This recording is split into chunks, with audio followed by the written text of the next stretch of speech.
За эдгээр ингээд тээвэр өсвүүдийг дундчлаад аваад үзэх юм бол өдөрт 900 автобус шугамын үсгэнд ажиллаж байгаа гэхээр дунджаар нэг өдөртөө нэг 80 тонн дизелийн түлшийг бол ашиглаж явж байгаа. За нэг автобус өдөрт дунджаар нэг 200-аас 250 км шугамд бол зарцуулдаг.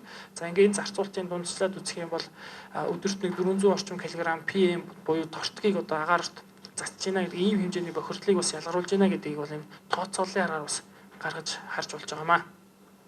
За энэ агаар орчны бохирдлыг тэгвэл бууруулах чиглэлээр ямар ажлууд хийж байгаа талаар та бүхэнд бас товчхон мэдээлэл өгье.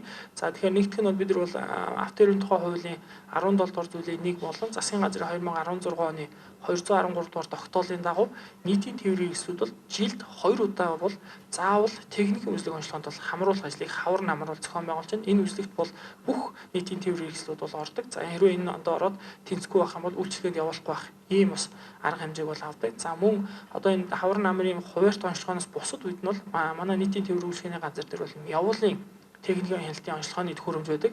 Энэ явуулын тоншгойгоор бол жишээлбэл эцсийн буудлууд дээр буюу шугам занд бид нар бас шалгаад бас одоо утаатай байх юм бол одоо жишээлбэл утааны үзүүлэлт өндөр байх юм бол шууд зогсоох ийм арга хэмжээг бол тогтмол аваа явж байгаа маань. Зүгээр гандуулал төлөвчийн хараад байгаа өнцгөөс нэг талаар байж болох л баг. Энд чинь дэг рүүгээ их хойдож чаад эсвэл одоо энэ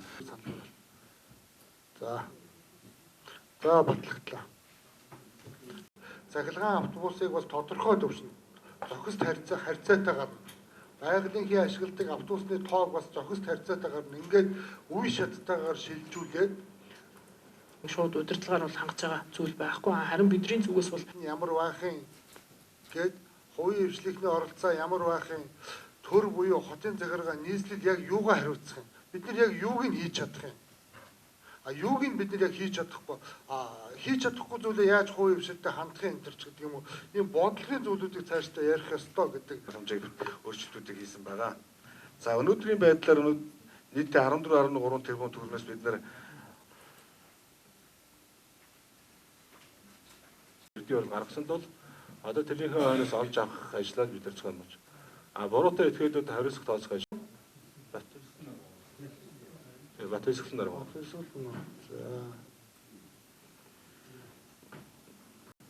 Хвшлийн явах зүгөө. За.